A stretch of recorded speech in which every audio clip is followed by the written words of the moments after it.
Olá a todos. Então, nesse episódio nós chegamos à última daquelas perguntas fundamentais sobre como estudar melhor, que eram por quê, quando, o que, quanto e como estudar. Então hoje nós focaremos no como estudar.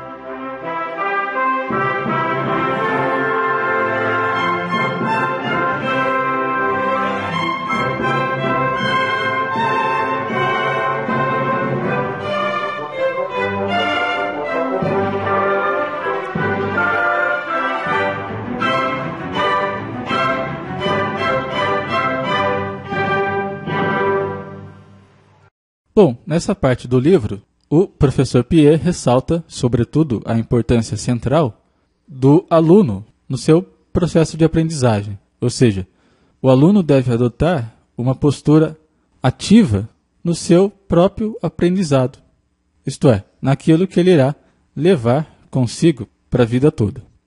Então, o que os alunos devem ter em mente é que o processo de aprendizado não se encerra quando ele deixa a escola. Acho que isso já deve ter ficado claro ao longo desses episódios. Então o aluno vai para a escola para, acima de tudo, assistir aulas. Então ele vai até a escola para entender determinado assunto. Então o professor irá criar meios para fazer com que esses alunos entendam determinados conceitos. Mas o aluno só vai realmente aprender aquele assunto, né? Ou seja, adquirir um conhecimento que ele irá levar consigo a vida toda, se ele, o aluno, tomar as rédeas da situação e fazer as atividades ou aplicar aquele conhecimento por si só, né? Em um momento pós-aula, digamos assim. Então isso nada mais é do que aquela questão de aprender fazendo, de assumir uma postura ativa nos seus momentos de estudo. Então, dentro dessa perspectiva, o professor Pierre nos dá duas sugestões práticas. Então, a primeira é que você evite as distrações. Hoje em dia, isso está cada vez mais difícil de se conseguir. Muitos alunos vão estudar assistindo televisão, mexendo no computador, né, conversando com outras pessoas no celular e por aí vai. Então veja, estudar exige momentos de concentração e também momentos de solidão, né? Lidar com a concentração e com a solidão exige, é claro, por parte do aluno, um certo esforço virtuoso, né? Digamos assim.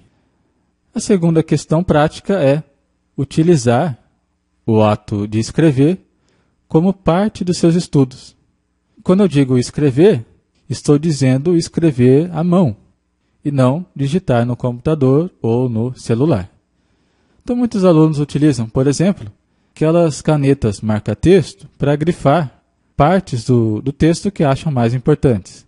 Agora, simplesmente grifar o texto não significa que aquilo que você grifou ficará guardado na sua cabeça. Isso é um erro muito comum, chamado de ilusão de aprendizagem. A gente acaba achando que certas atitudes fazem com que a gente aprenda, mas na verdade a gente não está aprendendo. Então a caneta marca-texto é um exemplo disso.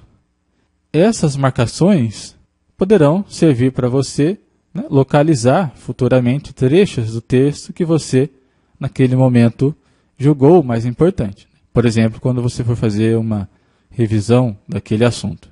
Mas simplesmente fazer uma marcação no texto não significa que você está aprendendo aquele assunto. Então, qual é a sugestão? Em vez de você grifar o texto, você pode escrevê-lo à mão em uma folha, né, ou caderno separado. O próprio ato de escrever irá aumentar a possibilidade de que esse conteúdo seja melhor fixado durante a noite, quando você for dormir. Então é isso, tente utilizar essas duas sugestões. Primeiro, quando você for estudar, procurar um ambiente que favoreça a concentração e o silêncio. Então, tentar evitar ao máximo as distrações. E a segunda sugestão é que você escreva mais à mão. Então, muito bem. Eu finalizo por aqui esse episódio. E o próximo episódio vai ser o último dessa série, que eu vou dar um resumo geral de tudo que a gente tratou. E, para conhecer o nosso projeto de divulgação matemática, você pode acessar o site numeroimaginário.com.br. Então, até o próximo episódio.